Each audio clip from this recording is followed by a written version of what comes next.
va découvrir le lauréat, puis d'abord les nominés du prix Prévention, avec le docteur Laetitia May Michelangeli, qui est chef de service sécurité des soins, c'est bien l'intitulé, hein, à la haute autorité sécurité du patient, à la haute autorité de santé. Voilà. Alors c'est une catégorie qui regroupe tous des projets, ça dit bien son nom, des projets de santé publique, de prévention, éventuellement de bon usage du médicament, d'éducation thérapeutique du patient. Voilà, on va découvrir le premier nominé, qui est... Alors le premier nominé est le docteur Gérard Bouvier. Alors, Gérard Bouvier est l'auteur de Kimberley, bientôt 16 et accro, qui est une pièce de théâtre écrite par un généraliste tabacologue qui a trouvé ainsi le moyen de toucher les adolescents et de les alerter sur les dangers du tabac et les moyens d'arrêter. L'opération vise finalement, à travers cette pièce de théâtre qu'il pourrait jouer, à faire s'approprier les messages de prévention par les adolescents eux-mêmes. Voilà, alors, le lauréat... Donc, lauréat, le docteur Gérard Bouvier.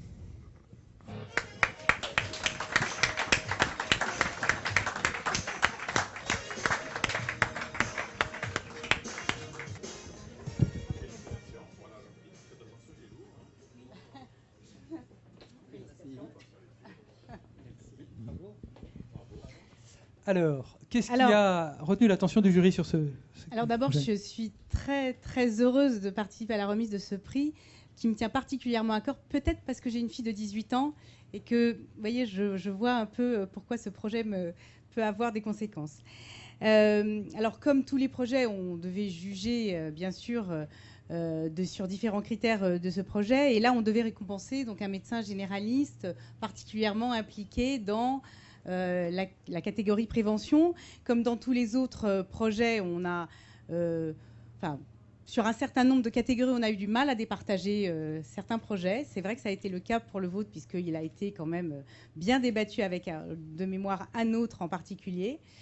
Et je vais vous dire pourquoi finalement nous l'avons tenu. En tout cas, sur les différents critères, notamment de pertinence, de qualité, de motivation, d'implication. Je pense que là, tous les ingrédients sont réunis. Si je ne me trompe pas, ça fait plus de 35 ans que vous essayez de passer la bonne parole auprès des jeunes en tant que médecin généraliste et tabacologue, et que donc ça a été un peu de trouver un moyen différent de s'adresser à ces jeunes. Et en fait, je pense que vraiment ce qui nous a fait pencher pour vous, c'est l'originalité de ce projet.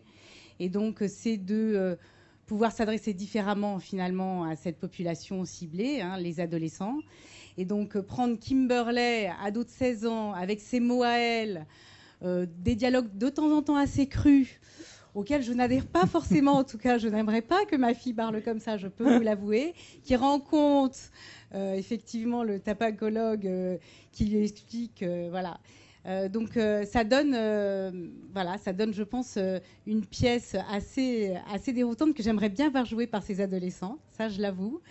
Et puis en tout cas, clairement, les dialogues sont adaptés à la cible, et ça, je pense que c'est vraiment la façon d'y aller. Alors, moi, je crois que le projet a vraiment de l'avenir. Il faut absolument persévérer pour que maintenant cette pièce de théâtre soit jouée par tous les adolescents. Je crois qu'il faut absolument que ces livres soient dispensés et soient mis à disposition dans les salles d'attente des généralistes, mais aussi des gynécologues. Parce que je pense que c'est comme ça qu'on pourrait toucher ces jeunes-là. Et puis j'espère que vous avez apporté des livres, parce que moi je voudrais une dédicace pour ma fille. Et comme j'en ai déjà parlé évidemment à la Haute Autorité de Santé et que j'ai plein de gens autour de moi qui sont intéressés, j'ai déjà une deuxième dédicace à vous demander. Voilà, donc bravo, félicitations. Alors Gérard Bouvier, comment en êtes-vous venu à écrire cette pièce de théâtre après des années et des années où vous avez prêché la bonne parole auprès des ados? Je suis médecin généraliste, très accessoirement tabacologue, mais je suis aussi ancien fumeur, donc ça explique aussi certaines choses. Donc j'ai vu au cours de ma carrière les désastres que pouvait provoquer le tabac, qui étaient aussi les désastres auxquels je sentais bien que j'avais échappé.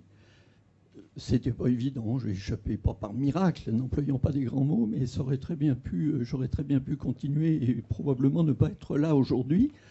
Donc ça m'a donné la niaque pour essayer de convaincre les adolescents de ne pas entrer dans le tabac, ou pour ceux qui étaient entrés de le quitter. C'est très difficile de parler du tabac dans les collèges et lycées parce qu'il y a deux catégories d'adolescents. Il y a ceux qui fument et qui sont tellement contents de fumer qu'ils se demandent bien pourquoi on vient les embêter. Et il y a ceux qui ne fument pas parce qu'ils ont une répulsion ou que ça ne les intéresse pas et qui se demandent bien pourquoi on vient leur parler du tabac alors qu'ils ne fument pas. Il y a quand même un avantage, c'est que pendant 50 minutes, on va sécher le cours de maths ou le cours de physique. Donc c'est surtout ça qui les intéresse. Mais quand on leur parle, comme je parlais au début de ma carrière, du cancer, des maladies cardiovasculaires, de la BPCO, ça ne les intéresse pas du tout, bien sûr, puisque c'est pour plus tard. Et que le cancer, on sait bien que de toute façon, un jour, ça va être guéri parce que la science fait beaucoup de progrès. Donc ils ne sont pas concernés du tout. Mais je pense qu'on n'est pas en danger, non? Donc ils ne sont pas concernés du tout. Donc j'ai bien compris très vite que ce discours leur passait nettement au-dessus de la tête. Et j'ai eu l'idée, parce que je fais dans ma vie privée aussi partie d'activités théâtrales et rigolotes, comiques, j'ai eu l'idée, je me suis dit, bah écoute, si tu sais faire ça, il faut que tu essayes de le faire aussi dans les collèges pour le tabac. Donc j'ai écrit une pièce de théâtre qui est très rigolote. Je m'excuse. Un petit mot sur le scénario, en 2 mots. Alors, le scénario en 2 mots, c'est qu'on a une adolescente de 16 ans, donc bientôt 16, qui est déjà accro au tabac et qui prend conscience quand même qu'il faudrait peut-être faire quelque chose, vu ce que ça coûte et ce qu'elle entend dire. Donc, elle décide de téléphoner à un médecin qui est ces fameuses lignes téléphoniques où on peut répondre aux questions. Donc, elle téléphone, elle tombe sur un vieux médecin retraité, quelqu'un dans mon genre, un ancien pédiatre orthopédiste qui s'est recyclé là en fin de carrière. Et donc, lui, il est très bon chic, bon genre, avec beaucoup d'allusions catholiques et autres, tout ça, enfin très, très BCBG. Alors que cette adolescente qui merlait avec un nom pareil, vous comprenez bien qu'elle est très délurée et elle va lui rentrer dans le chou très, très violemment. Et je m'en excuse auprès des parents, mais c'était un peu un exercice obligatoire parce que dans les choses qui font qu'on peut écouter ces discours, c'est qu'il faut qu'il y ait une transgression. Il ne faut jamais oublier la transgression. Donc si la pièce est lue par ma mère et qu'elle trouve que c'est très bien, ça ne va pas du tout.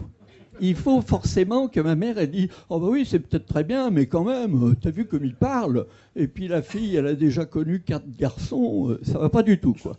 Donc j'ai forcé un peu le trait sur la transgression, la violence de Kimberley. Et voilà, je pense qu'à l'arrivée, ça séduit curieusement. Alors, ça séduit les enfants, je trouve, les adolescents, ils ont des bons retours. Ça ne séduit pas trop les mamans des filles de 18 ans, parce qu'elles trouvent que quand même, il y a des passages un peu osés. En plus, j'ai mon dessinateur ici, qui est Larsen, tu pourrais venir si tu veux, Oui. Qui a un très beau... Oui, parce que les illustrations comptent beaucoup dans ce bouquin. Elles plaisent beaucoup aux adolescents. Moins aux mères des adolescents.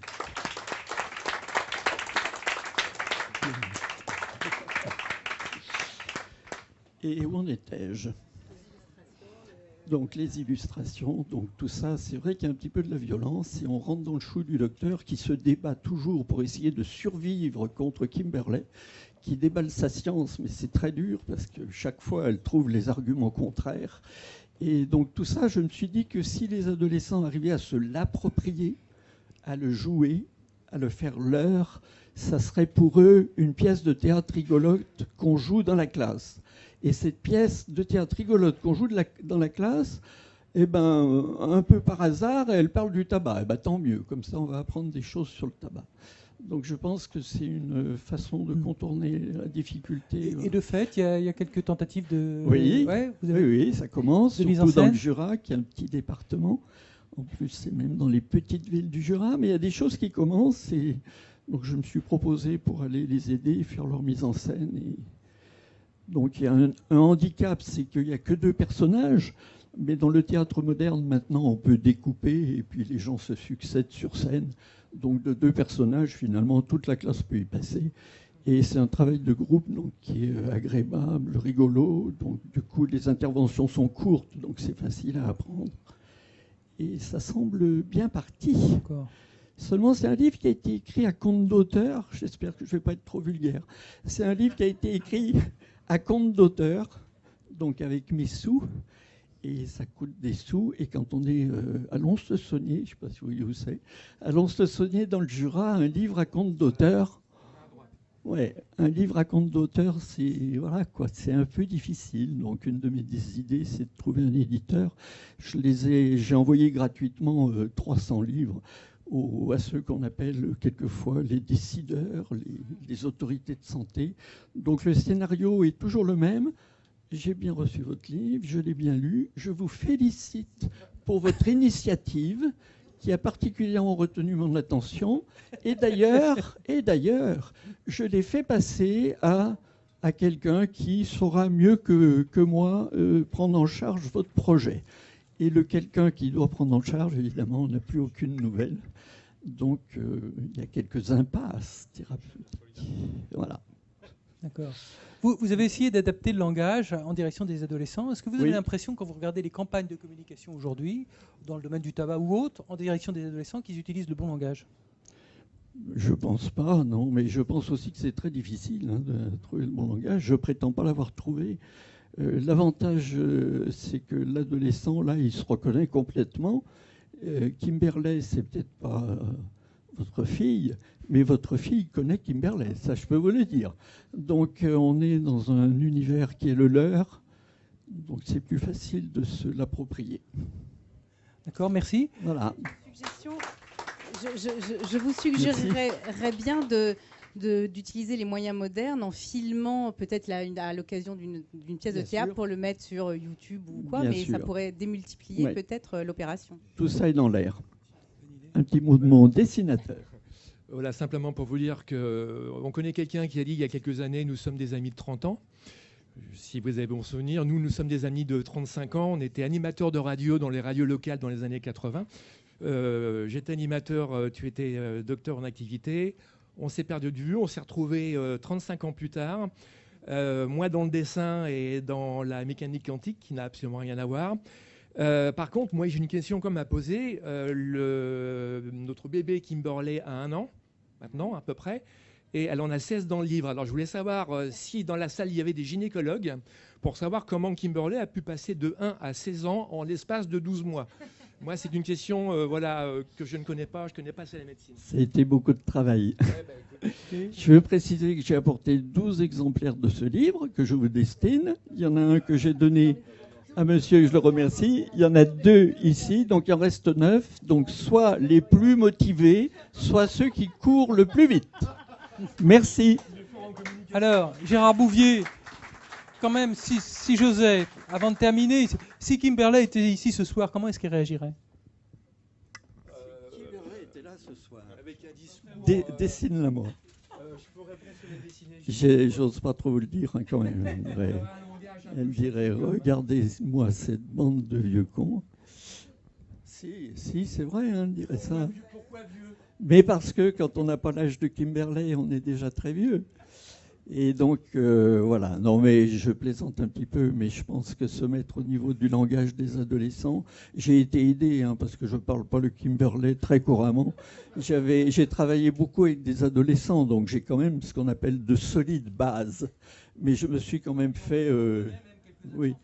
Oui, bien sûr, oui. Ah ben, ceux-là sont revendiqués. Mais donc j'avais de solides bases en parler adolescent, mais je me suis quand même fait corriger par de vrais adolescents qui parfois me disaient « mais on ne dit plus comme ça fait au moins 4 ans qu'on ne dit plus comme ça ». Alors je dis dis-moi comment on dit maintenant. Donc il faut l'acheter très vite ce livre parce que le langage adolescent, il évolue très très vite. Donc si vous ne voulez pas avoir un vieux machin ringardisé dans 2 ans, je vous conseille de vous le procurer dès aujourd'hui.